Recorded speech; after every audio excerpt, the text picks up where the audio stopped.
Right. Well, good morning, everybody. Greetings to elected members, staff and guests, and obviously viewers online. Welcome to everyone. And hey, I suppose, although we're a month deep into 2022, Happy New Year. It's a bit kind of odd saying it now, seeing as it's the 1st of February, but it's the first time a lot of us have seen each other. So hope you're all well rested and had a great break and ready to rip into what looks to be a pretty full-on year. So without any further ado, let's turn to our agenda. First cab off the rank, obviously apologies. Now we have a recorded leave of absence from Councillor Barnes and apologies from Mayor Jim and Miriata. And I understand Councillor Lou Brown will be leaving at 10 a.m. and will return at some point when he finishes a meeting, which we're interested to hear the outcome of. Is that right? Yep, great. Yep. So do I have somebody who's happy to move those? Alwyn and Mike Pettit can second that. All those in favour say aye. Aye. Aye. Against, carried. Oh, dear, fat fingers. Right, next one, disclosure of any members' interest. Does anybody have any conflicts with today's agenda? I'm not aware of there being any. Excellent. So moving on then to late items again with it. Sorry, Madam Chair. I was trying to get the right buttons. Item 9, Wayne Allen's report. It's quite a big report. So there's a couple other things that I'd like to talk with, but on page 13, it's to do with growth cells and plant growth cells on page 136, which is Karapiro, and page 122, which is plan change 13, which is relating to Karapiro.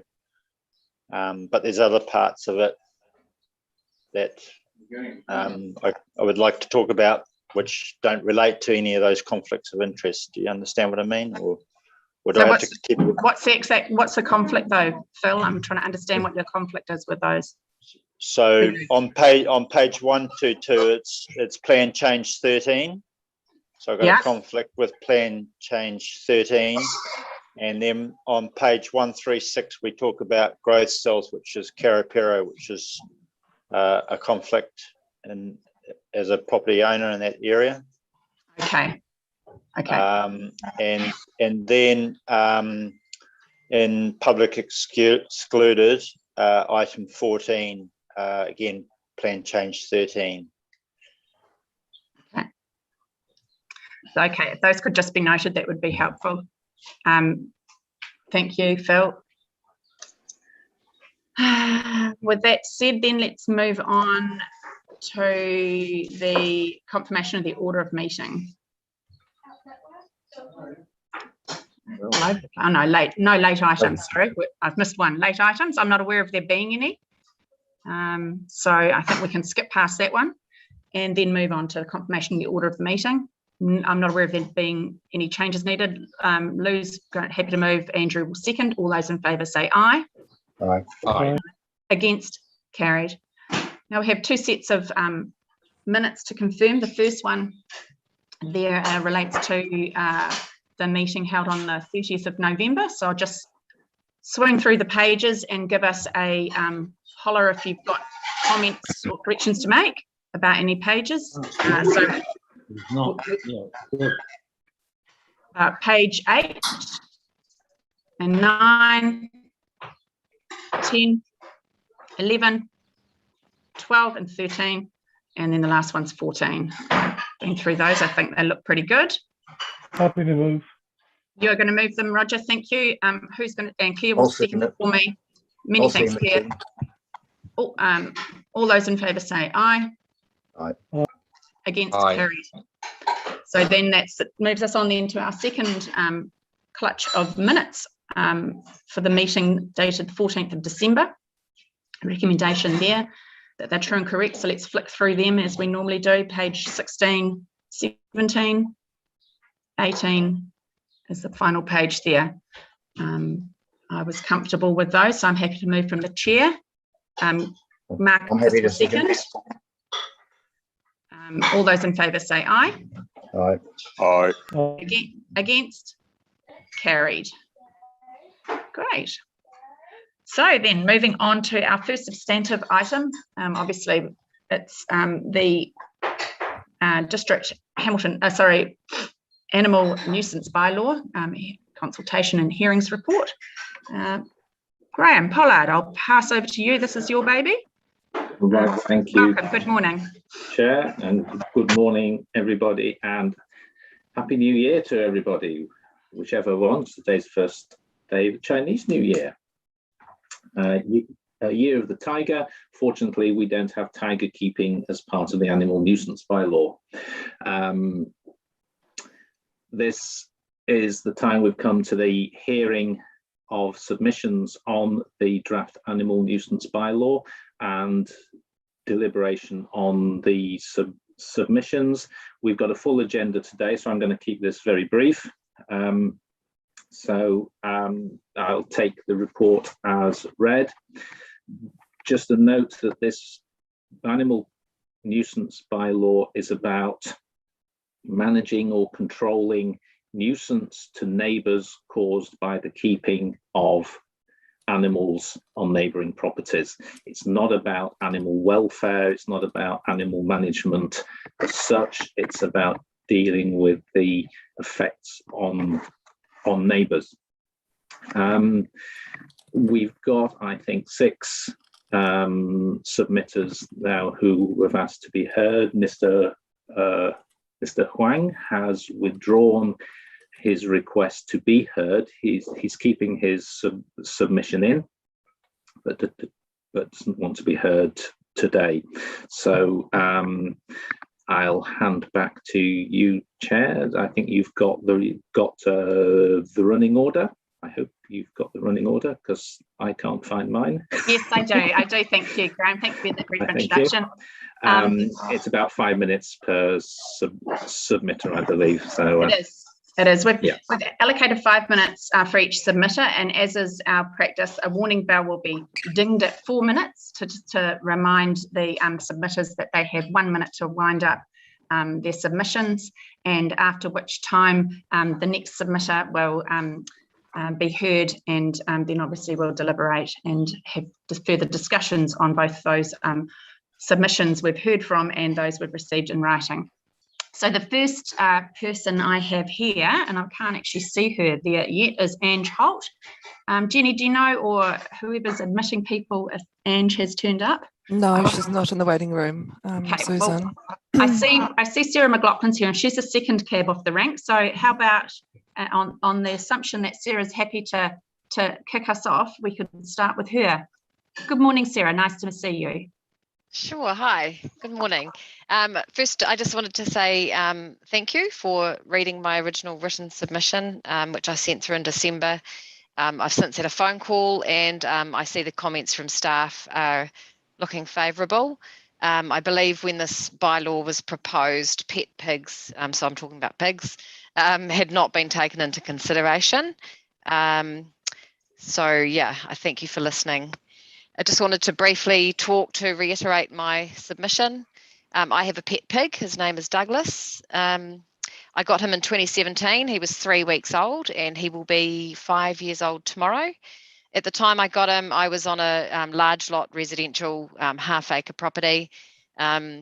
So plenty of space, but due to a personal circumstance change, I had to sell that property and had to find something more suitable for him. So I found a 1,000 square metre section.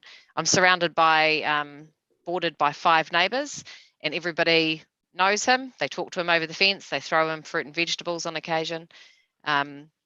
He is, my section's fully fenced, fully secure, 1.5 metre fencing all the way around. He was castrated as a piglet. He's not for breeding. He's not for eating. He's literally just a pet. He's vaccinated for lepto, treated for parasites. I keep his area very clean. He doesn't have a pigsty. I also have a horse that borders, there's a paddock beside me, there's a horse there, there's a cow on the other side. So having livestock around is pretty normal in these areas in Kihikihi. So basically, yeah, he's just, I'm a responsible pet owner. I've got dogs as well. I've never had a complaint about any of my animals. As I say, my neighbours are absolutely fine with my pig, and they say they don't even know he's there most of the time. So I just thank you for hearing me, and I welcome any questions or concerns that councillors may have. Thank you, Sarah. I'll open the floor just briefly to see if any elected members have any questions for Sarah in regards to her submission. No, doesn't look like it. No, well, thank you very much, Sarah. Your submission's pretty clear, and obviously you've had the opportunity to have a look at what our response yes, that may be. Yeah, that was good. Yeah, so yeah, look, thank you very much for taking the time and engaging with us. Much appreciate hearing from you and your opinions. Thank you. Madam Chair, can I just say something? Yeah, Sarah sounds like the absolute, a wonderful, wonderful pet owner. Pigs are an extremely clean animal. I love them. I worked with them before we had milk tankers, showing my age a bit. But good on you. But how do we deal with the rogue people, Sarah, who don't do the job? They have a fly problem, a poo problem. The pig's out there, we'll chuck him a few scraps. Has he got shade? Don't know. Couldn't care less. Neighbours are complaining. See what I'm trying to say? Yeah, no, I totally understand that. Perhaps I'm an anomaly, but if you put the bylaw in, it's going to target the responsible owners as well. You're always going to have. I mean, it's the same with dogs. We don't want to do it on his birthday, cats. Do we? No, not tomorrow. Yep. Lou, did you have a question? Yeah, thank you, Sarah. Look, I totally agree with what you're saying. I actually sat on that committee that made this, and I actually look at what we're recommending at the moment is to remove the specific pig recommendations. Yep. And what I'm saying is that under the Nuisance Act, we can actually approach what Councillor Webber was talking about. Mm-hmm. So I think that if you become a nuisance to the people around you, then we can actually operate. But look, we're not against legislating every little thing. And I do think that there has to be a little bit of common sense when we're dealing with these things. So yeah, and I reality, thought that original clause that was already there covers it anyway. If any of my neighbours complained, obviously I would deal with it. It would go through council that way. Exactly. Yeah. So thank you very much for your submission. No problem. Thank you. Thanks, Lou. Any other questions or comments for Sarah? No. Okay, look, lovely. Thank you so much, Sarah. You're welcome to stay online if you want to, but we understand you're probably busy like us all. So many thanks. Thank you. So that takes us then to, I see Ange has appeared. Hi, Ange. Nice to see you. So just a quick update, Ange. You'll have 5 minutes. A bell will sound at 4, just to remind you that you have a minute left, and take it from then. Awesome. Morena koutou. Apologies that I was late. I had a couple of technical issues to get on this morning, out of practice. So very quickly, we, as the Te Awamutu Community Board, largely supported the nuisance bylaw. We think it is a good move to give us some opportunity to target those people that aren't looking after their pets properly and are a nuisance. Graham asked me in regard to our chicken numbers. I just wanted to clarify that. A few people suggested that, not a lot, but if we've got a bit of flexibility possibly in the bylaw, that's going to overcome 5-6 chickens. Apparently it's a chicken thing, but I've since talked to a few more people and they've told me, oh, the people you buy off are quite flexible. You can buy 1 or 4 or so even though we had put that in based, I just wanted to let you know we'd put that up based on a few people's feedback. We thought it should include the industrial area, which we put in there. I did have a quick question around large lot, and that was, if someone has a large lot section within the residential zone, are we going to treat them the same as our large lot, even though they are zoned residential? Because they've got a bit more land, does that enable them to have a few more animals? I did see that there's been this cats topic brought up again, and I wondered if that maybe the cats should be included again if they are being a nuisance, because I know I have a friend who has half a dozen cats and they aren't a problem at all. However, I imagine there's other people who have a gazillion cats and they're constantly in the neighbour's property defecating and doing, eating their birds, etc. So that brings me to my last point, and that sort of supports what Sarah was saying, and both Councillor Webber and Councillor Brown alluded to. And I'd been wondering about this this morning, particularly around, are we able to have something in our nuisance bylaw that says these are the conditions, however, that we have an exception bylaw that says if you meet these criteria, there's good shade, no one's complaining about your animals, they don't have any offensive smells that are upsetting the neighbours, they're not making any additional noise, that those people then can have 6 chickens instead of 5, or have a pet pig or a pet crocodile, whatever the odd pet might be.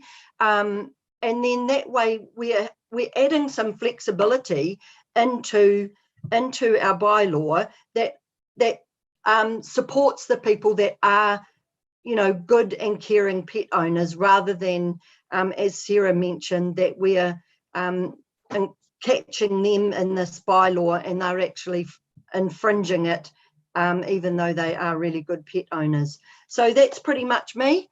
But yeah, I'd love to possibly see some flexibility in there. So thank you. I hope you guys have all had a wonderful break and holiday, and we look forward to seeing you again for a exciting year ahead. So thanks very much. Thanks, Ange. Thanks, Ange. Marcus, I see you got your hand up. Have you had any comments and stuff to the community board about nuisance cats, like cats roaming around the streets of Te Awamutu and stuff? And do you think we should have some teeth do something about that? Yes. So not a lot though, Marcus, to be fair. And I'd actually quite like to try and get out there and ask a few more questions around the cats. But I certainly have had people approach me in the past and just make comments around the cat issue, particularly, cats going on to other people's properties and pooing in their gardens and things like that. At the end of the day, cats, unless you've got a locked up cat, are pretty hard to control. So, but I do know, even from my own experience, we've got neighbours' cats that constantly come on our property. However, I now have a dog, so that's going to sort out the cat issue, hopefully. So yeah, but yes, definitely have done. Not a lot though. Ange. Any other questions for Ange and her submission on behalf of the Te Awamutu Community Board? Looking around, no question, no further questions. What do you think? And look, hey, thank you so much for taking the time and effort, and pass on our thanks to the Community Board on our behalf for submitting. It's always important to understand what the views of the community are in a broader sense. So thank you so much. You're welcome. You're welcome to stay online, but I'm sure I know you're busy, so you might want to sneak off and carry on with your day. I will. Yeah. Thank you. Yes. Thanks, Ange. Right. So that brings us on then to our next submitter, who I can't see the name as being there. Mr. Charles Fletcher. No show. But it's been allocated a 9:25, and it's only 9:20, but so he's not here. I see Mr. Parlane isn't here either, although he's expected at 9:30. But I do see that the last two submitters, Mr. Evans and Ms. Geary, are here. So how about, subject to Mr. Evans' agreement, we jump ahead to you and hear your submission, and we'll see how everything sits after that one. Does that sound good to you, Mr. Evans? Yes, it does. Yep, no problem at all. Okay, well, welcome. Now, as I said before, you have 5 minutes. A bell will sound at 4.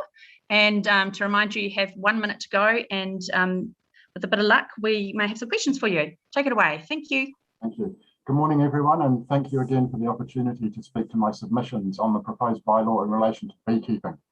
I think my views are quite clear. I've been involved in the process to get this bylaw for over 2 years, and it has been a long, drawn-out process.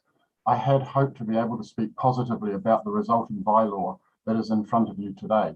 Instead, I'm calling for the beekeeping section to be scrapped completely and for staff to start again, and this time actually listen to experienced beekeepers about how best to mitigate nuisance from bees. As was the case 9 years ago, staff have completely ignored expert beekeeper advice and created rules that are still not fit for purpose. Of critical note, staff have come very close to slandering Hamilton City Council animal control staff in an attempt to mislead you into thinking this bylaw is good. Can I point councillors to the summary of submissions with staff comments and recommendations? In the first staff comments to my submission and on others, staff have written, and I quote, "Staff are aware that Hamilton City Council's approach is causing problems for their enforcement staff, who have more limited tools for managing problems of nuisance caused by bees." When I read that last week, I emailed Susan Stanford, Hamilton's Animal Education and Control Manager, about those comments to ask if it was true. Her reply on Friday was, and I quote, "Thank you for your email. It was enlightening to read. While mediating outcomes in bee complaints requires tact and diplomacy, it is no more difficult than managing many of the complaints we get. I am confident we have sound processes when managing bee complaints. We had one complainant who was not happy with the outcome and took the case to the Ombudsman. The Ombudsman found in favour of Hamilton City Council, which reassured us that we have sound processes that are fair to both beekeeper and complainant. I am trying to contact Waipa District Council to see where they have sourced their information from. Regards, Susan." In the same comment, again repeated a few times in the document, and I paraphrase here, "Having no regulations favours beekeepers, but provides no redress for complaining neighbours should nuisance occur." Hamilton City Council most definitely proved that assertion completely false. It seems Waipa District Council staff don't know how to use tact and diplomacy, so try and completely trash the process that has worked for Hamilton City Council for many years. There are many other staff comments that need addressing, but unfortunately 5 minutes is not enough to go through them. WDC staff comments to mine and other submissions is quite frankly disgraceful and certainly misleading to councillors who will now have an incorrect view of Hamilton's handling of bee complaints and a misleading view of the bylaw before you today. With regard to other expert submissions, staff have ignored the advice and recommendations submitted in favour of another document that is again not fit for purpose. If the current version is passed, it will basically eliminate beekeeping in your urban areas. That cannot be accepted. Staff need to understand that beekeeping is vital to every town and city. They need to understand that beekeeping from beekeepers, and they need to learn to use tact and diplomacy to deal with the few complaints that occur in your towns. 66% of councils in New Zealand have no restrictions, and they all manage complaints easily. So could Waipa staff if they actually learned from expert submissions instead of trying to mislead you all.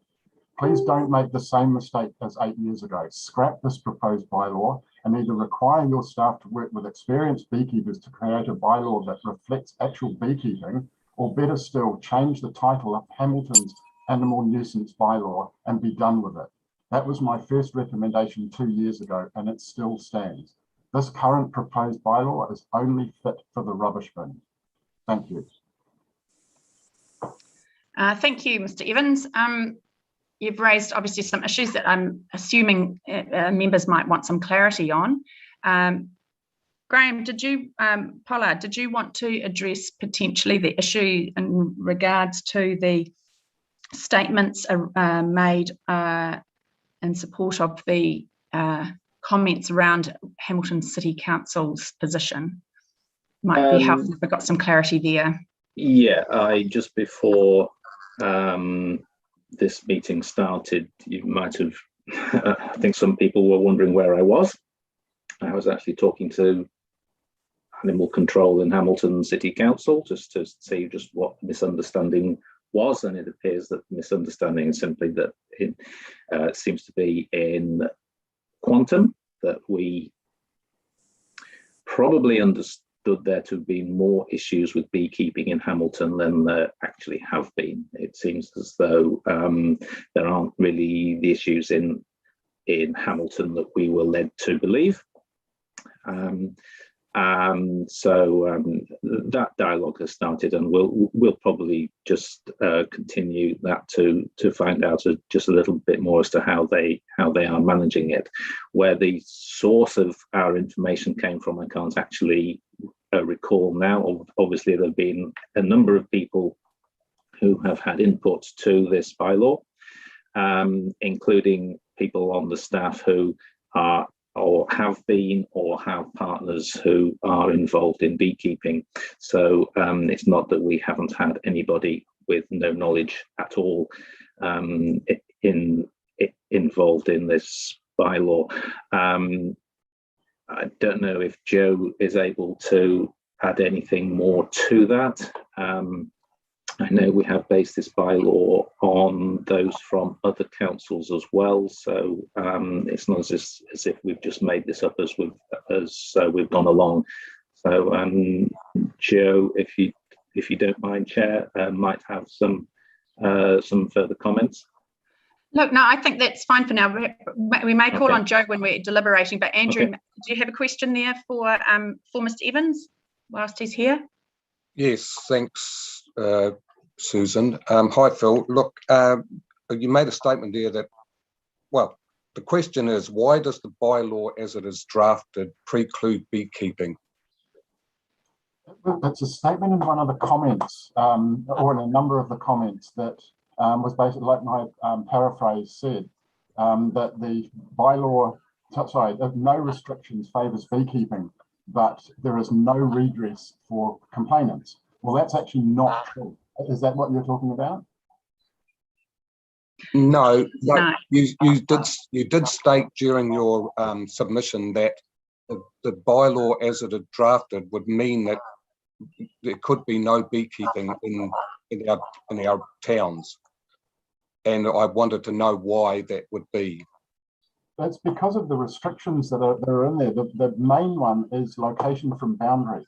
I mean, if you've got relatively small sections that are, and the beekeeper is required to keep the hives 5 metres from a boundary, that basically puts it under the washing line or right in the middle of the lawn, which is just ridiculous. It makes no sense whatsoever. And it's things like that is clear that council staff don't understand, that it's fence height that is more critical than location on the property.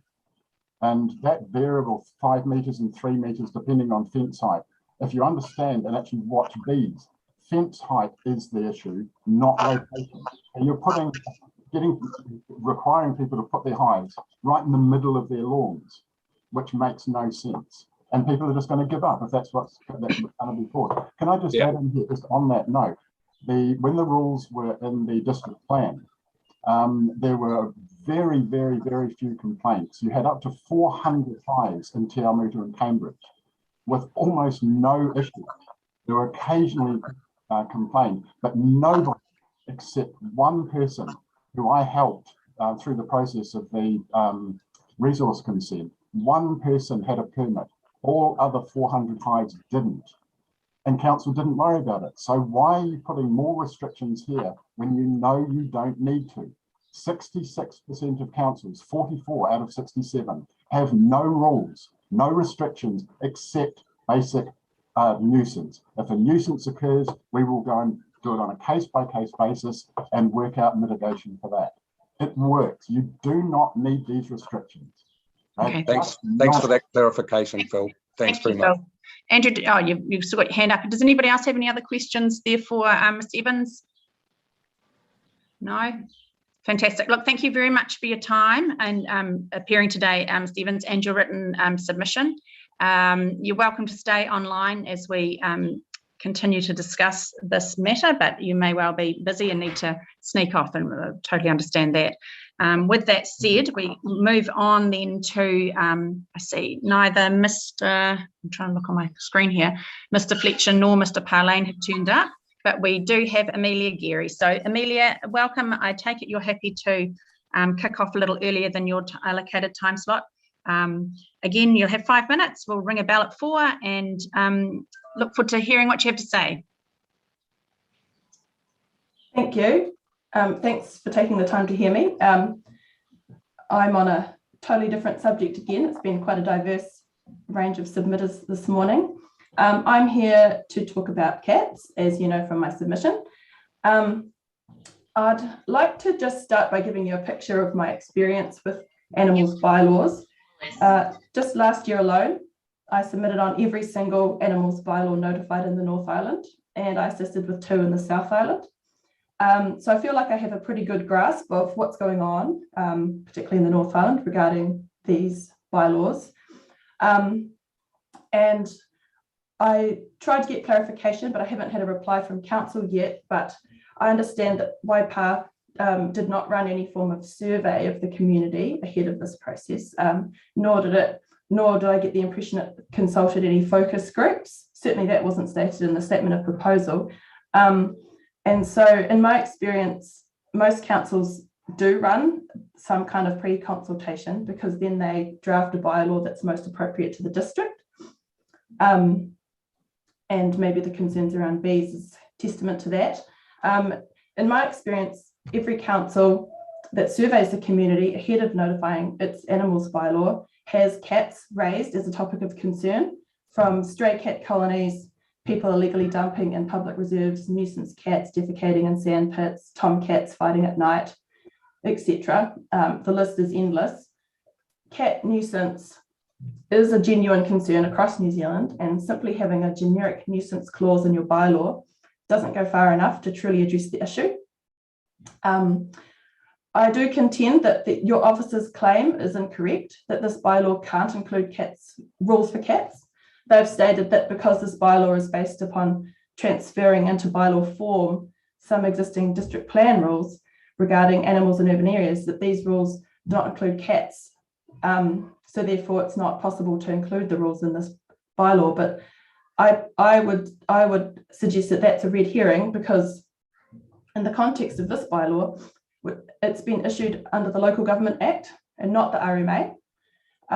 So Waipa has every ability to introduce rules specific to cats in this bylaw, as demonstrated by many other councils who have done exactly that. In fact, Waipa's enforcement officers need stronger regulation so that when a nuisance occurs, they have the power to actually reduce the nuisance. When cats aren't microchipped, for example, the officers won't have any way of knowing who owns the nuisance cats, thereby making their ability to abate the nuisance even more difficult. Similarly, research has indicated that return to owner rates of cats that are microchipped is 20 times higher than for cats that are not. I'd like to point out that cat regulation is not a big deal. Not only is it desired by the community, it's also well supported. Just to give you an example, in Taupō district last year, the council proposed nuisance regulation after hearing the concerns of its residents. Not only did 92% of submitters support the proposed regulation, many called on the council to do more, in a similar vein to what Forest and Bird has proposed in its bylaw submission to Waipa, such as compulsory microchipping, desexing, and a 3-cat limit. In Whangarei, a district that has a cat problem, in their statement of proposal, they made it clear they weren't proposing specific regulation, but kept the door open to submitters who may have had a view. Their statement of proposal invited community views on matters relating to keeping of cats and feedback on the possible options for cat management. And Whangarei District Council wasn't proposing changes relating to cats in its amended bylaw, but options were considered as part of the bylaw review. And some sort of bylaw regulation was within the scope of the consultation. I suggest the process run by Waipa has done a disservice to Waipa residents. By not only consulting on a narrow scope, residents weren't really even aware that animals bylaws are in fact absolutely an appropriate place to regulate cats, that many councils are regulating cats through their animals bylaws, and that strict regulation is being passed in other districts and no one is batting an eyelid. In 2020, Whanganui District Council passed the strictest cat regulation in the country, and even Companion Animals New Zealand was completely in support. You'll find that forest and bird and the animal protection groups are actually all on the same page. We all want the best outcomes for the cats. We just want them to be managed such that their impact on our wildlife is minimised. So we implore you to include stricter cat regulation in this bylaw and not fall behind those councils showing genuine leadership in this space. That's all I had to say. Thank you. Look, thank you, Amelia. That's a very thorough and knowledgeable submission, and I think it's probably given us all cause to think in terms of how this bylaw relates to cats. Does I knew Councillor Gow would have a question. Here's the thing about cats. So Marcus and then Lo. Yeah, that was really awesome, Amelia. I fully agree with your statements there. I find it especially puzzling as well because I've brought up cat years. There always seems to be pushed back about adding something into this bylaw. And I think it's especially important because we live in a region with the Omanga Tautari predator-proof fence, and we're doing so much work on enabling our biodiversity with kokakos and everything, but yet we still have no regulations on cats and waipa who love to eat birds. And there's problems with properties around Kiki and Te Amuru with too many cats, and we just have no teeth to be able to go and deal with them. Yep, I can speak to that. So much of this is I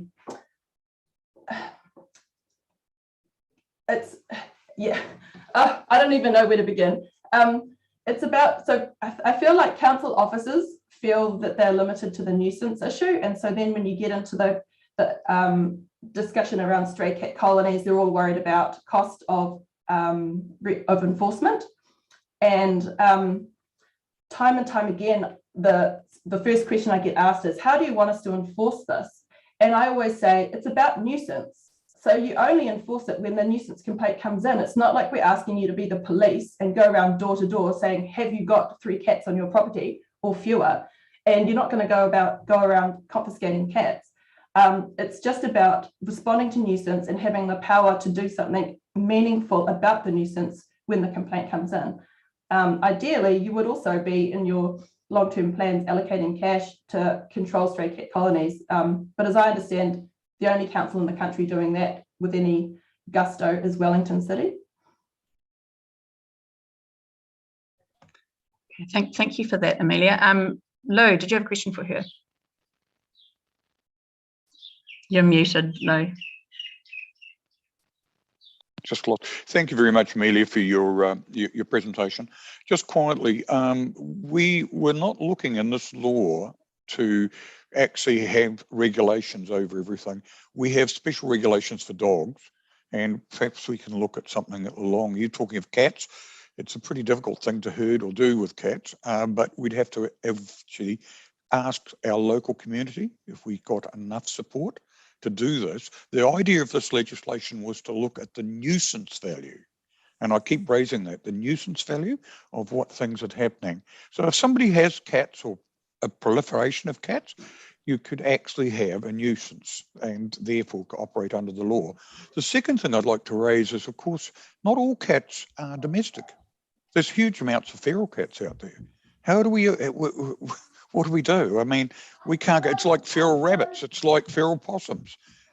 We can't have poisoning programs without having some sort of thing. So this could be a separate piece of legislation that should be raised. It can't, I think, come under this Act as it is operating at the moment. Just ask you to think about that because we're just looking at a nuisance value and operating under that.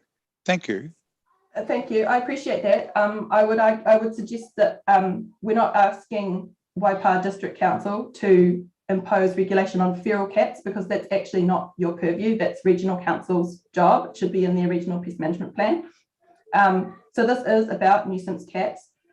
Stray cats come a little bit grey area, but they do technically come under nuisance regulation too. So just because they're not owned doesn't mean they're not posing nuisance.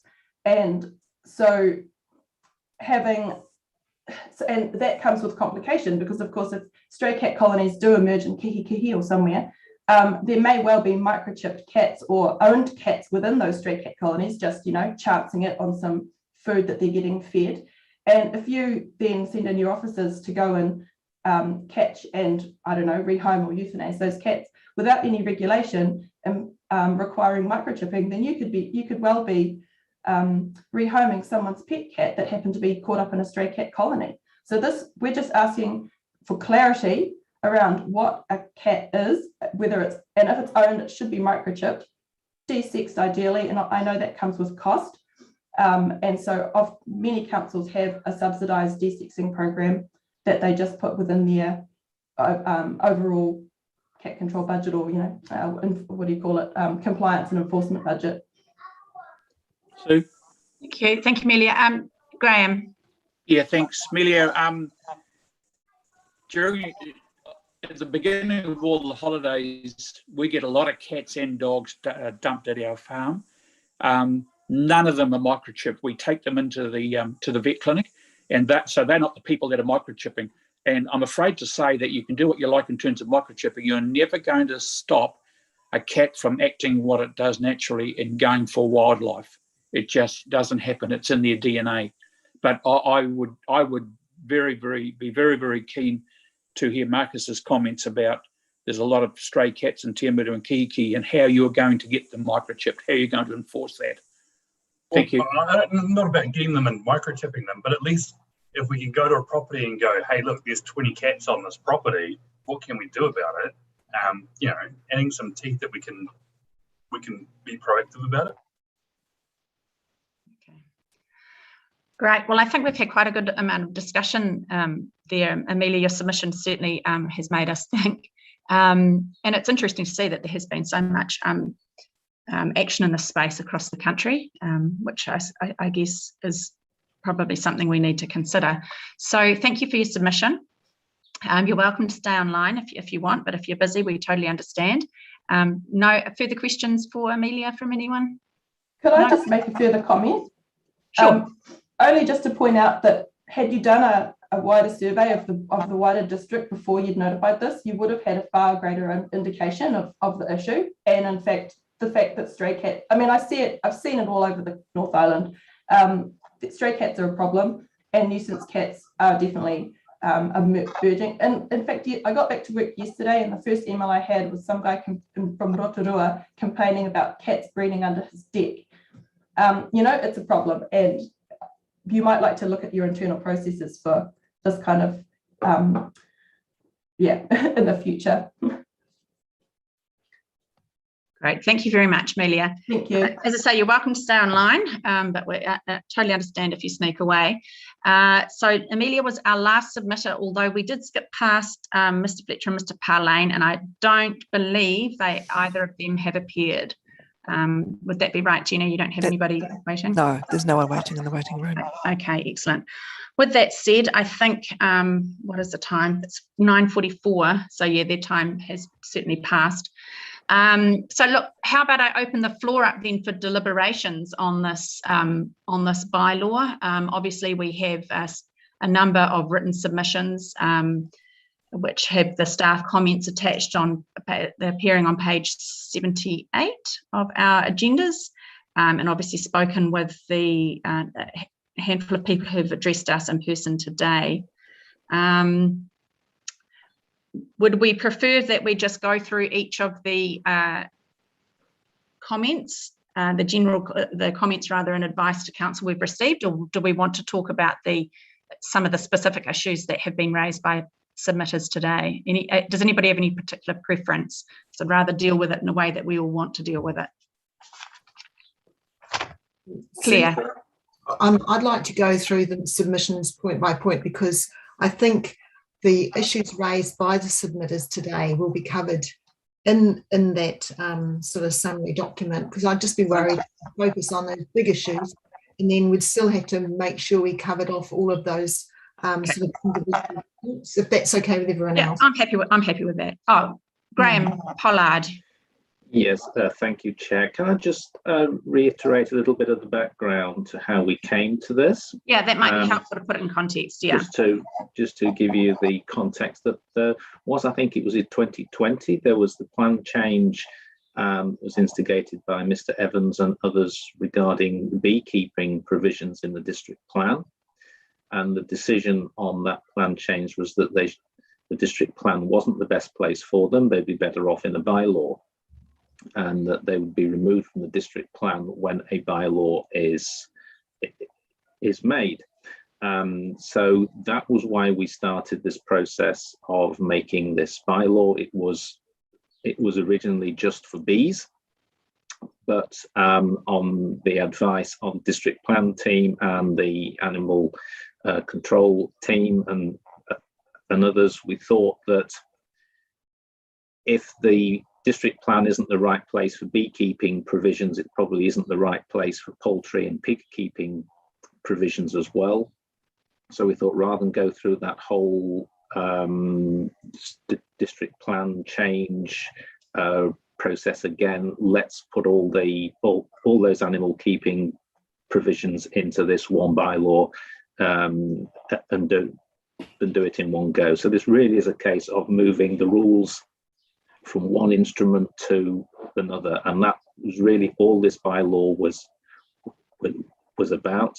I don't know if, I think Carl's online, and he might have some to be able to input us to some of the comments that we've had, or number of comments we might have had around issues of cats and so on, or whether anyone else in the team. I've got Joe Cook Monroe here from the team, Diana's here from the legal side, Tony's here as well, whether they've got any input on this background as well.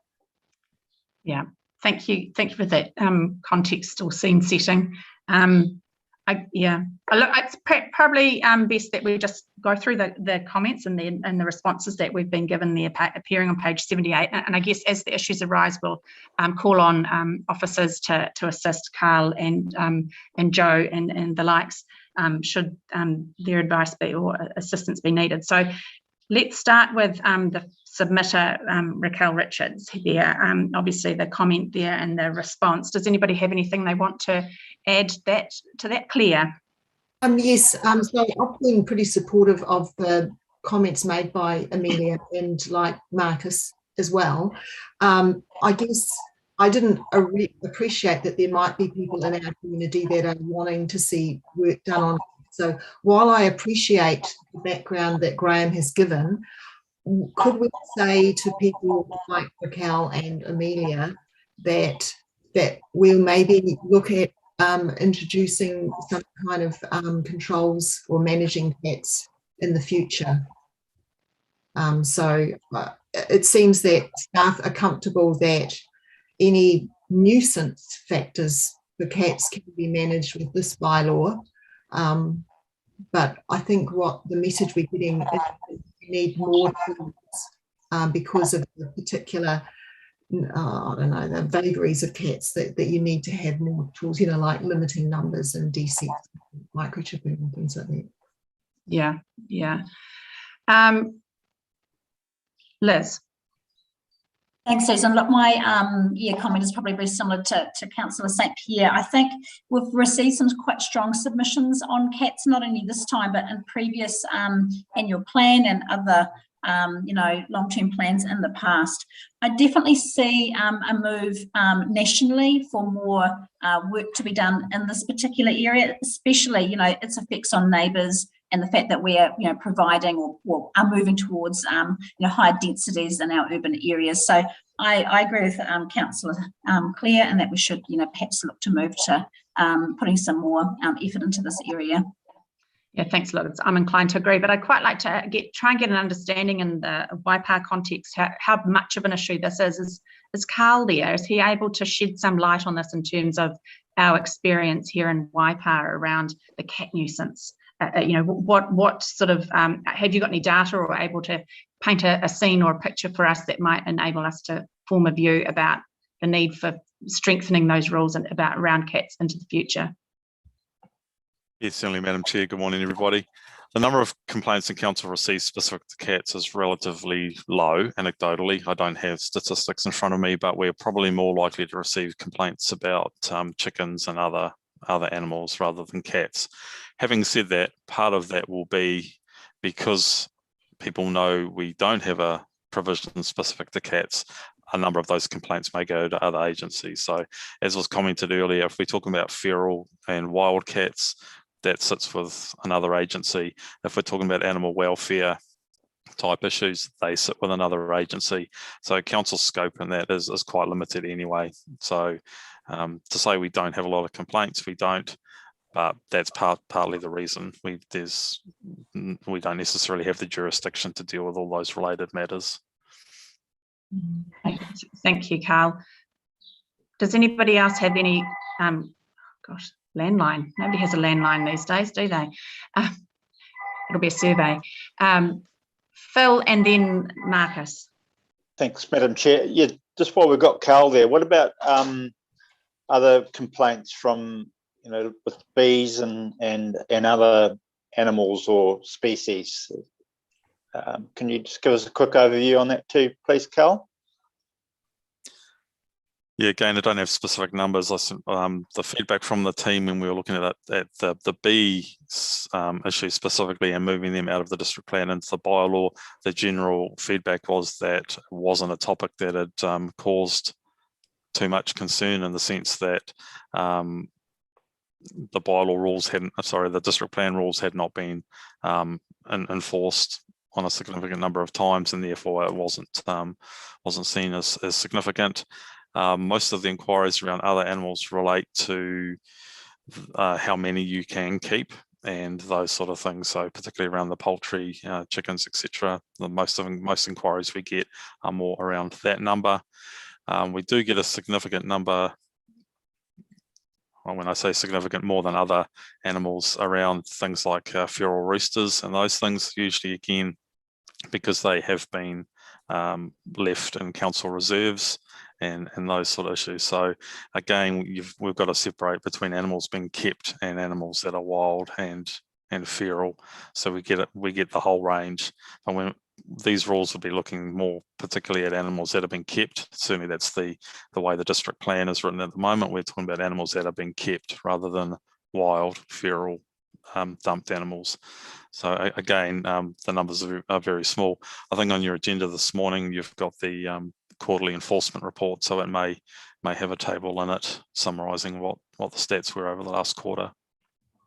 So Cal, you talk about animals being kept, and it appears from what you're saying that chooks have the most common reports of being a so-called nuisance.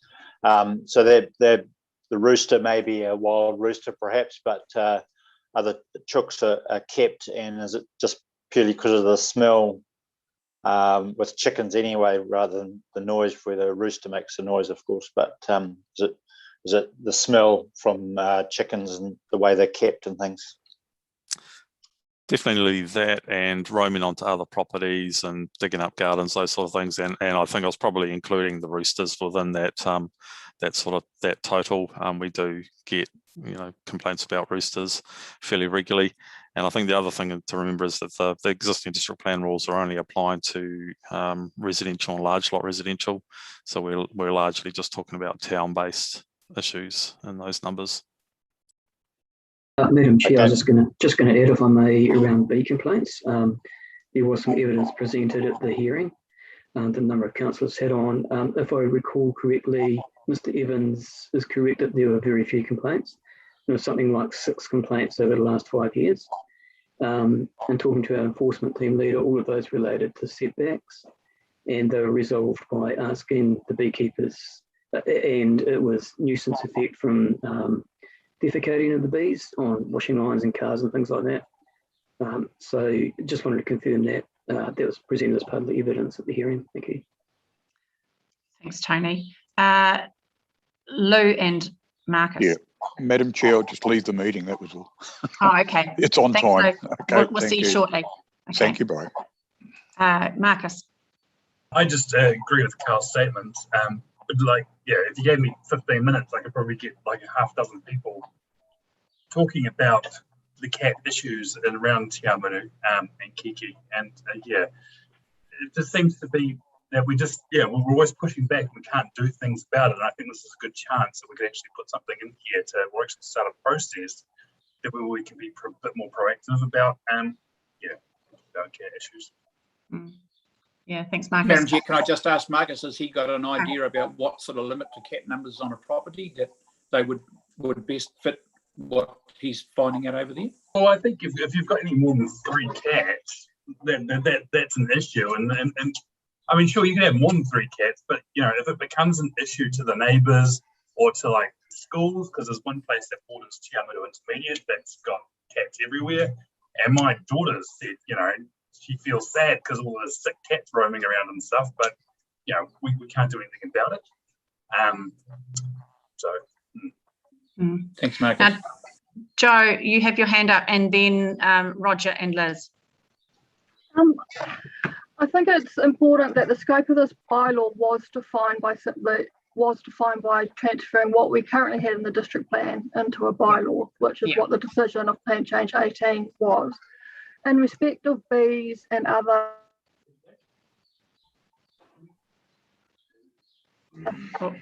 Joe, we're losing you. Animals, I just want to make a comment that as from the 20th of August,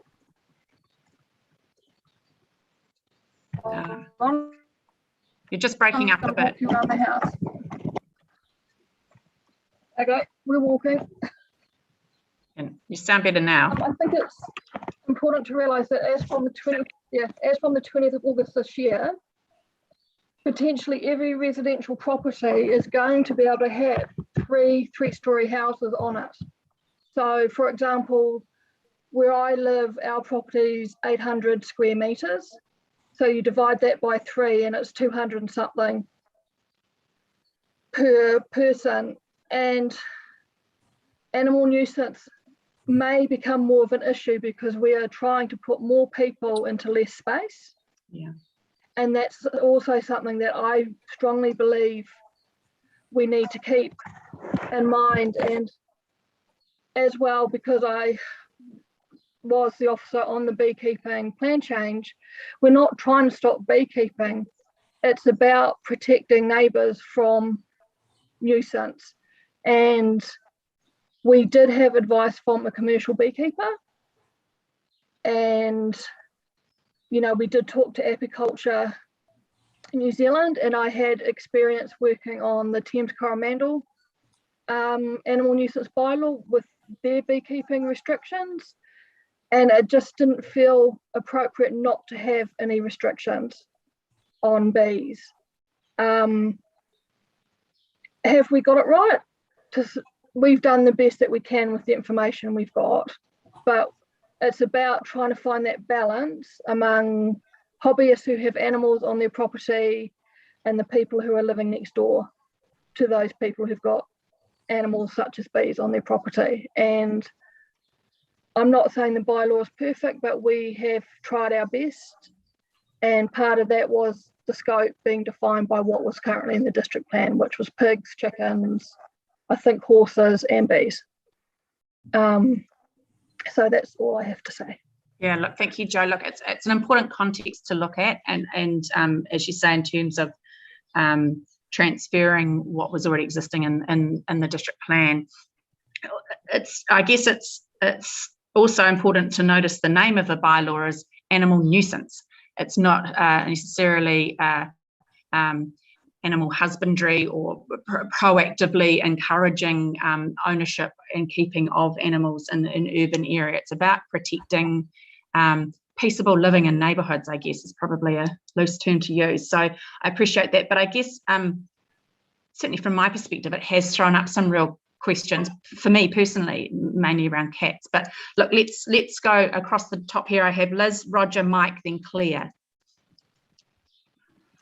Thanks, Susan. Hey, Joe, I guess what you were saying, resonated with me in my earlier comments. So I'm wondering if maybe we just look at, 3 areas I know Palmerston North Council have focused on these three. So looking at the number of cats, the desexing of cats, microchipping of cats, those are the three things that seem to be. But taking some of the comments from Fish and Game submission as well, this issue affects many people. So perhaps we do need a focus group on it, just to make sure that we get the right community conversation going on out there and make sure that we get this right. So I'll just thought I'd step through a bit of a plan perhaps going forward. Graham, have you got that? Because I'll have to declare a conflict of interest now about any cat inclusion.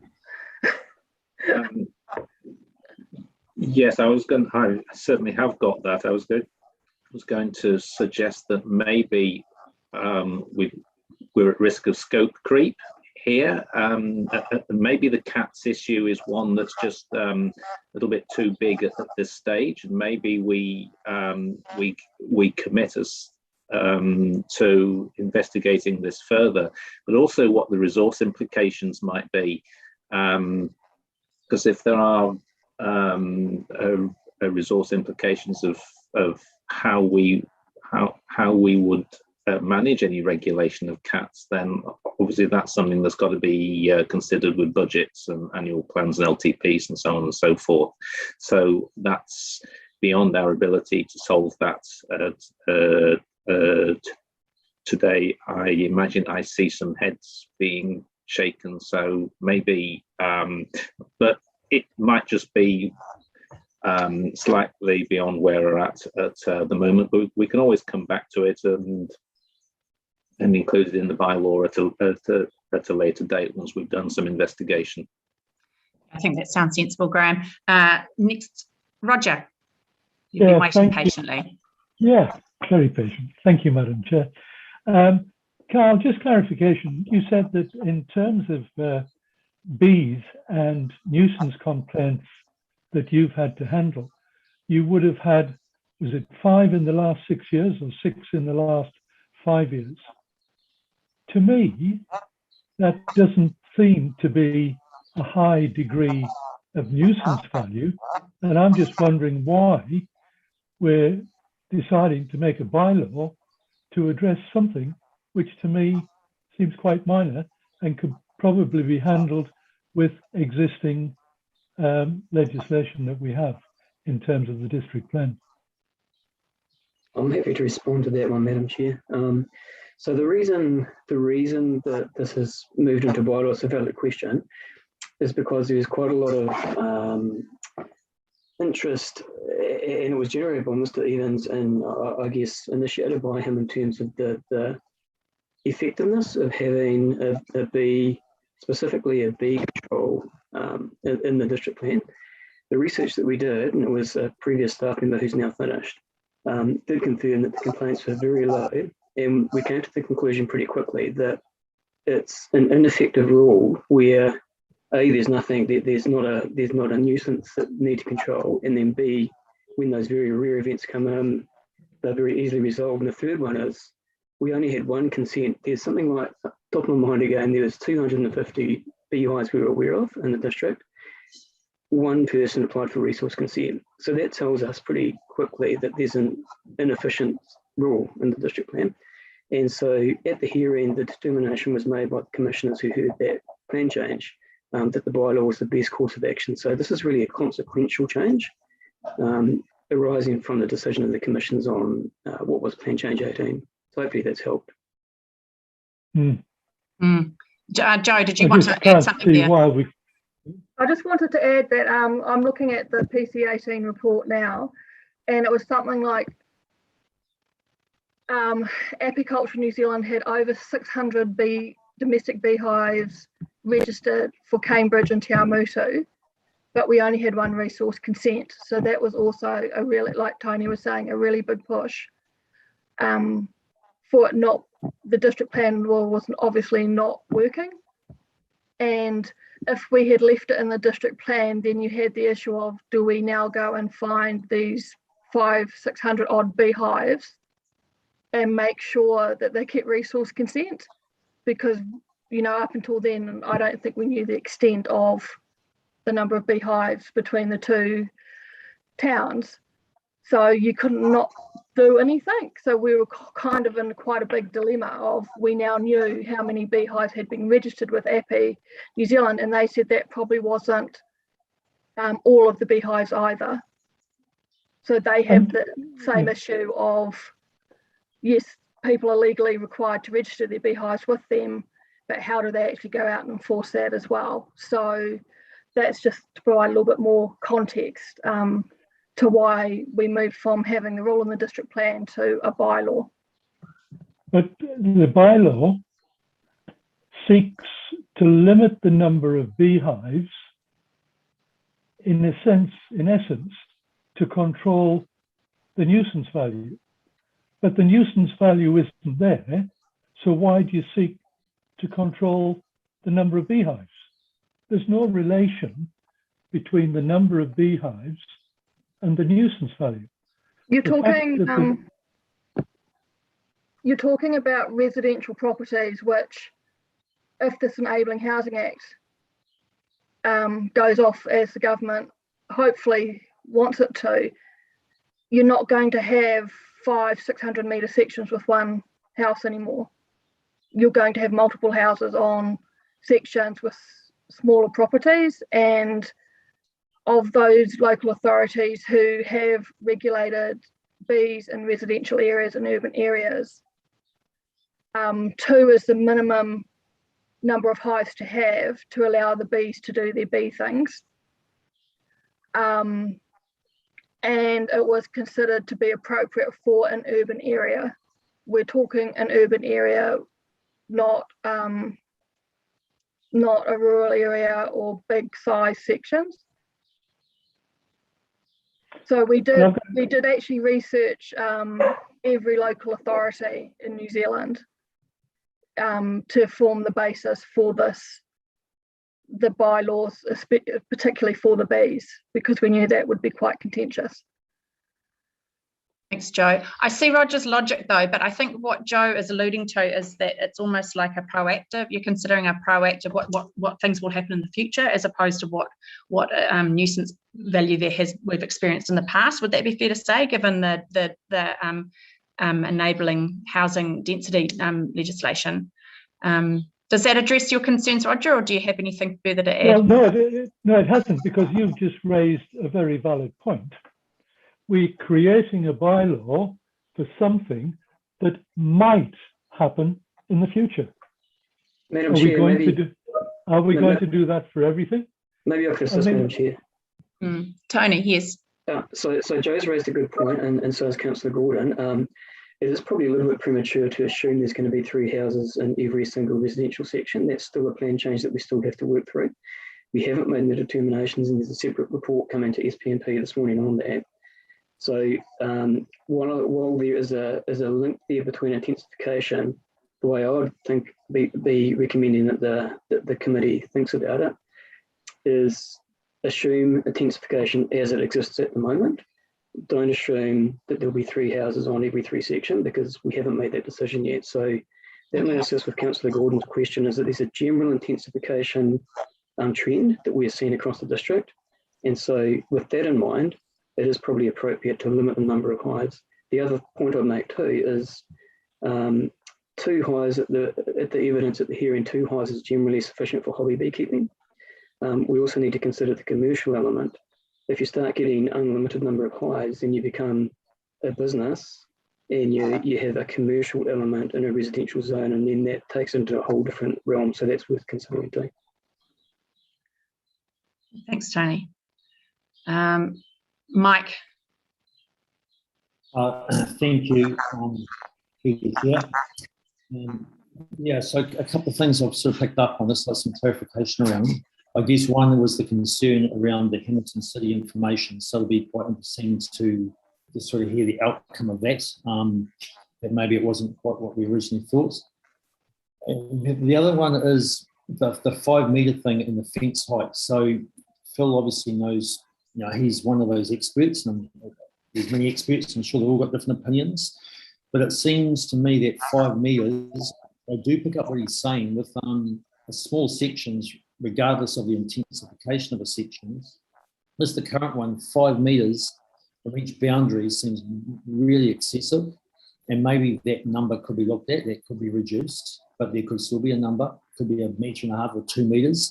But the other thing is the fence height thing. So I'd like some real definitive answer on. He was quite clear that the fence height directed the bees in terms of where they, I guess, enter and exit the hive had far more impact than the setback of 5 metres. So yeah, I'm personally struggling to think that this thing is ready to be passed today, or at least for me. But a couple of answers around that, around the setbacks. Madam Chair, sorry to jump in again. Perhaps it might assist thinking back to the evidence that was presented, and there's 3 commissioners who heard Plan Change 18. Mr. Evans' submission this morning is consistent with the evidence, and we had Mr. Evans, we had another submitter at Plan Change 18 who was a lecturer in beekeeping at the University of Waikato, and we commissioned an independent commissioner, an independent expert at that hearing to advise the council commissioners. So it is consistent with the evidence presented at Plan Change 18 on 2 counts. So one is, and this was a new thing for me too, so fence height does appear to be the containing factor around bee flight and their movement. And so setbacks become less important, was the evidence that was presented. And that factored in part of the deliberations of the committee from memory, or the commissions from memory on Plan Change 18.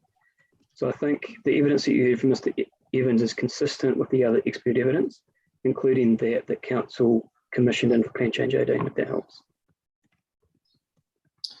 Right, thanks for that. So that deals with that. And then the next one is the cat issue. And I'm just going to pick up on the 3 points that Liz brought up. Yeah, I personally think this cat thing does need addressing. And I think if we start simply, and those 3 things that Liz mentioned, I can't remember them all, but cat numbers, and there was 2 others. Microchipping and desexing. Yeah, look, does like something again? Just, you know, I don't know. Sometimes hasten slowly can be the best way to actually get something right. And I'm really wondering. I guess I'll finish with the last question. Does this thing have to be passed too late? That's what I'd like to know.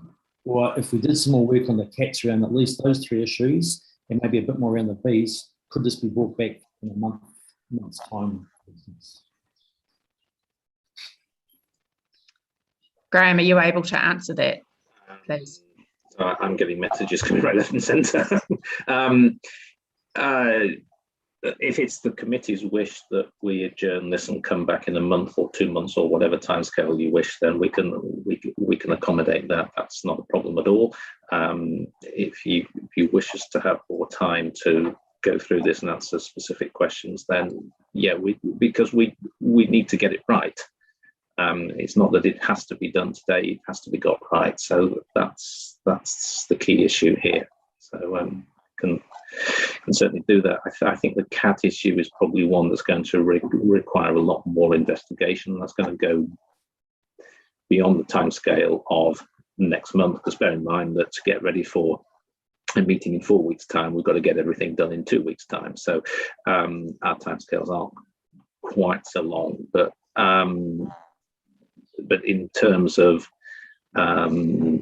investigating further the bee question, what I am is that we can look at that again, but I am picking up conflicting information as to whether fence height's important or not. We've got to bear in mind, you'll remember that we had a discussion earlier in the process about fence height being 2 metres or 1.8 as per the district plan.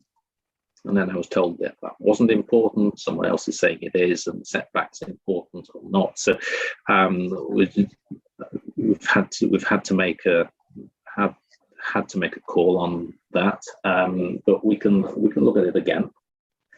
It's not a problem.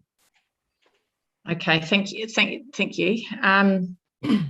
Claire and Roger, your hand's still up. I don't know if you wanted to comment again, but one. Okay, Claire, and then Roger. Okay, thanks, Madam Chair. So I'm going to focus on the beekeeping thing and the setbacks. So from what Tony said, there's been consistent expert evidence that the setback isn't the important, it's the fence height. And so I'm really in favour of removing the requirement for a setback. I just wanted to check with Jo. So her argument has been that we've got to think about intensification, but we still have within the bylaw that's control around the size of the section. So the property has to be a minimum of 500 metres square. So if you have intensification, you might lose that sort of qualifying section size. And so I would hope that that would be the safeguard, and because if we retain the safeguard, we should be able to do away with the setback requirement. We've been told that Hamilton City Council have done that, and they seem to be managing it without any major issues. That would be my, I guess, request from Jo, that if we retain 500 metre square requirement, that would help us with being able to safely remove the setback requirement.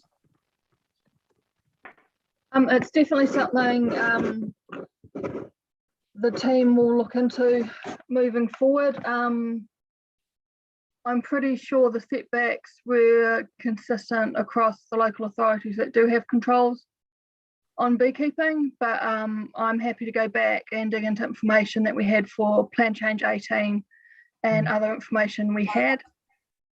Yeah, that's all I can offer at this stage for the setback issue. Thanks, Jo. And I was just going to say that with the cat thing, I'm in favour of taking more time, so keeping that separate to this particular bylaw, because I think we do need to consult more with our community and get a good steer from them what we need to see. Thank you. Yeah, I agree with you, Claire. Roger, then Marcus, and I think we can probably have a bit of a wind up after that. Yeah, good. Yes, thank you, Madam Chair. I'm just a little bit concerned about the definition of boundaries and sizes of properties. And I've got a knowledge of one property, for instance, which falls within that, the larger property that can have up to 6 beehives, but it's adjacent to a reserve. So why would there be any boundary limitation in terms of the number of beehives? So I think there needs to be some form of less rigid application to the property definition to allow some discretion for larger properties close, still in urban areas, but close to green fields or reserves that can actually have the opportunity to still have flexibility of more hives. Does that make sense? It's logical, yeah. I'm not sure how that would then manifest itself or be included in a bylaw, but I'm sure that some snazzy wording can be whipped together if there was a desire to. A suggestion about how to implement that could be, and this one for Graham to consider, would be to exclude boundary setbacks from zoning. So from open space, reserve zoning, for example. So it'd be a zoned-based exclusion. That would be one way of doing that. Okay. But Tony, can I just chip in here and just raise a question there? With the beehives, you know, we should do away with the setback. Your best place for your hive is in the back corner of your section, out of the way. But it won't worry the bees if you're 1.8 or 2. We should do away with the 2 and have the 1.8, which is a district plan. Your bees will always approach the hive from the least resistance. Always. They're not going to come out of the beehive and go straight up 2 metres. It just doesn't happen like that. It's like you taking the lower road instead of going over the hill. And the other thing is we might have to do with the cats is limit 1 cat per townhouse or unit. Because if we're going to have all these houses built in a row, you could potentially got some real issues there. Marcus might be interested in pursuing something like that. I know it sounds draconian, but God, you can't have 3 or 4 cats, can you, in a townhouse? Yeah, thank you, Rod. Graham. Marcus, your hand's up. Yeah, I was on the hearing for the plan change, and the bee owners work around a lot of rules to keep their bees healthy and stuff, and they're not silly people. I think we should maybe even just go off a hands-off approach and just have some rules in there that, you know, if they are being a nuisance, that we can act. But the rest of I mean, you're not going to have overcrowding of beehives, because you can't do that because the bees won't work. And I think we're probably being a bit constrictive, and we're worrying about something that isn't an issue. And if it is an issue, maybe we just need to have some rules in there that just says that, you know, if they are being a nuisance and stuff, that we can act, like the pigs issue, or chickens.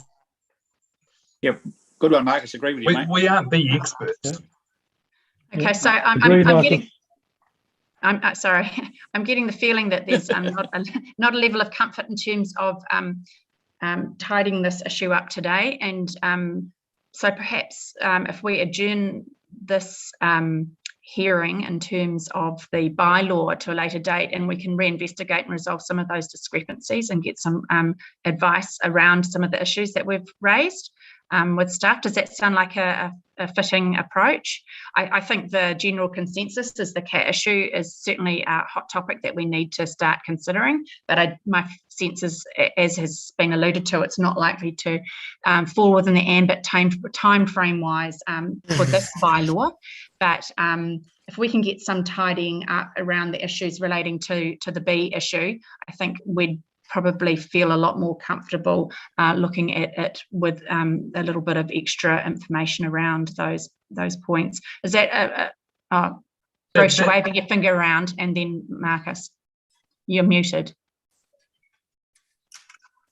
Sorry, Madam Chair. I think the bee issues are relevant to the rural issues areas too. I've got 80 beehives and I get the same issues. They do it all over the place, and they bang into me, and that's a lot of bees, and they're only about 300 or 400 metres from the house. So that's all relevant. So that's all I'm saying. Thanks, Marcus. And I agree with your comment, Susan, but I don't want to see the cat thing be dropped off again, because it comes up all the time, and we've never actually really done anything about it. And I think now's the time that we can actually, be proactive. Yeah, I suspect we're going to need consultation or engagement with our communities over it, though, Marcus. It's kind of a hot topic, and I think the timeframes are going to work against us in that regard in respect of this bylaw. But definitely, I think there's an intention and desire around this table to have those discussions, and you know, if it's seen by our community as something that we actually want to have a firmer set of guidelines around, then we need to investigate that. Graham, I'll support Marcus on that. Yeah. Graham, what was your proposal, Graham Pollard proposal, in terms of how we deal with this now then going forward? Well, like yourself, Chair, I'm increasingly uncomfortable with asking you to make any decisions on this today. We've got a lot of ambiguity in terms of setbacks, fence heights, and things like that. We've followed other councils that have done one thing. We're getting advice that's completely the opposite from elsewhere. So we're going to have to go back and take a new look at that. Cool. Now, while we're doing that, potentially we can just investigate what we need to do. We can look into what could be done in terms of the cat issue. While we're doing this, we still have the district plan rules in place. So it's not as if we've got no regulation at all at the moment. So potentially we could, if the cat investigation goes smoothly, we might be able to even come back with everything all at once. It just depends on how everything lines up and resourcing we've got and so forth. So I'm at the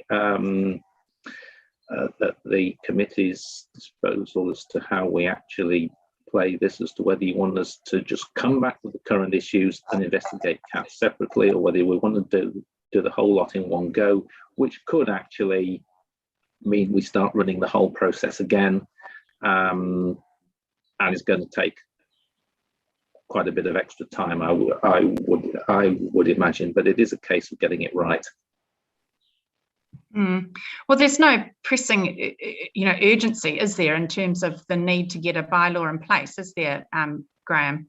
So would waiting for the cat issue to be resolved for potential inclusion in this bylaw be a hindrance in terms of there being no rules out there? As I see it, district plan rules are still in place, but Tony might have a different view on that. No, I was going to confirm that too, Graham. You're exactly right. So, Plan Change 18, the decision has been made to progress with a bylaw as an alternative.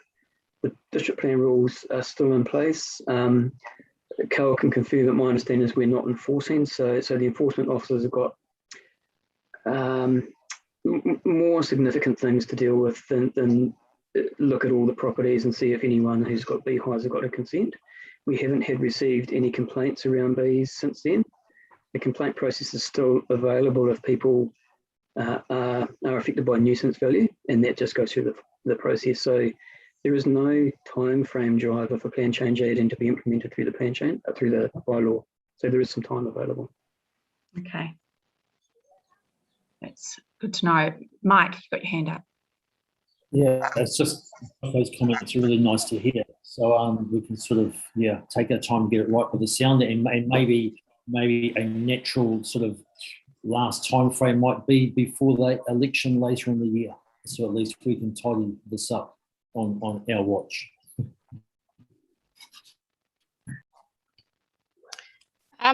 Just if I can, we'll have a couple of recommendations just that we need to pass in terms of A and B, in terms of receiving the report and making sure you've received and considered and heard those submissions. I have got something that I've been drafting which effectively asks staff to report back on the two issues of cats and bees. If you want to be specific about what you want reported back when you come to consider that, if you want me to share that for you to consider. Yes, Jo, that'd be awesome. Thank you. Okay. Oh, no, that's not it. Oop. Stop share. If I can just get the right one up. Stop.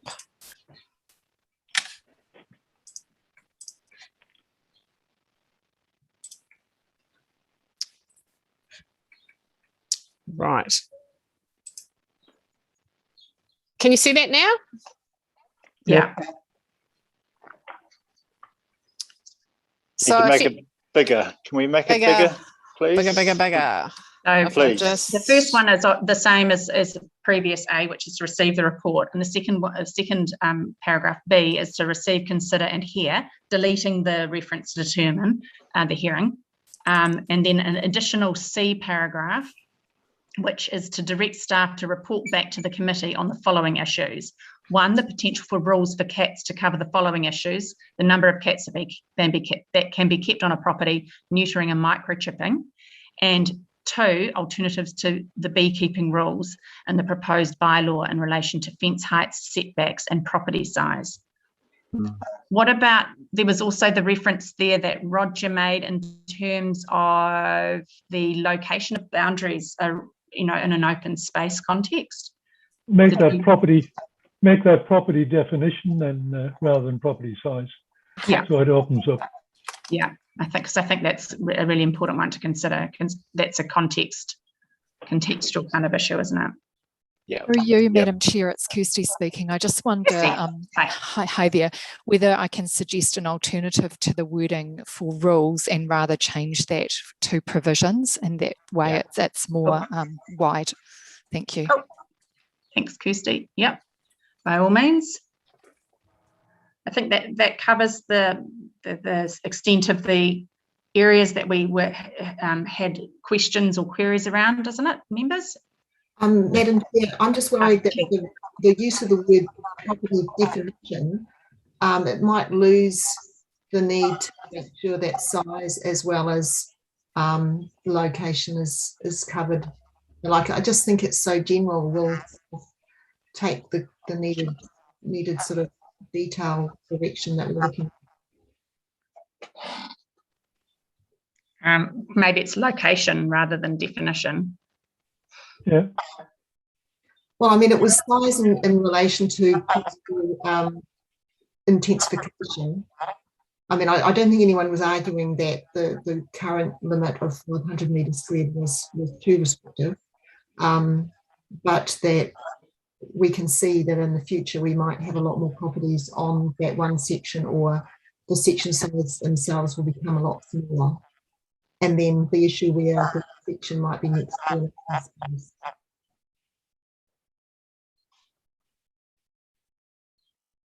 So alternatives to the beekeeping rules and proposed law location. And did you clear that, were you wanting to include something there in terms of that? Well, I'm just worried that like when staff go to do the detail, they'll look at the wording of the resolution, and perhaps not include all those nuances that we've been discussing. Okay. I mean, I know they're all present at the moment, but you know, it's easy to sort of come back to it at a later time and not pick up all those threads. So I would really like to have all those dimensions, size, context, and future intensification to be included in the recommendation. Okay, yeah, no, that would cover it. Thanks. Through you, Chair, are we happy in the second part of the new recommendation to still be talking about beekeeping rules rather than provisions? For you, Madam Chair, I'd suggest that we should be consistent and amend that to read provisions also. Yeah. Great. Okay. Does anybody have any objections to the amended recommendations as we currently put them, before I actually ask for somebody to move it? I'll move them, Madam Chair. You're happy to move? No further comments from anybody else? I'll second. No? Okay, Philip's moving, Roger's seconding. All those in favour say aye. Aye. Aye. Against? Carried. Wonderful. Thank you for that. Thanks, Joe. And thank you, team. And thank you, Carl, Joe, and Tony for your assistance. Obviously, Kirsty and Graham there. I think it's important we get it right. Obviously, there was a bit of vulgarity around some of those issues, and we're best just to go away and do a bit more work on it, I think, and come back with something that we're probably all a bit happier with. Yeah, I think there's a very good example of governance in action. Brilliant. Yeah. Wonderful. Okay, so thank you, Graham. Thank you. According to my run sheet, we are now to have a morning tea break. We're a little bit behind time. So how about, I had morning tea set down here for 20 minutes, but how does just a quick sort of 10 minutes sound? Yeah, excellent. Okay, so how about we come back at 10:45, quarter to 11. We'll see you all back here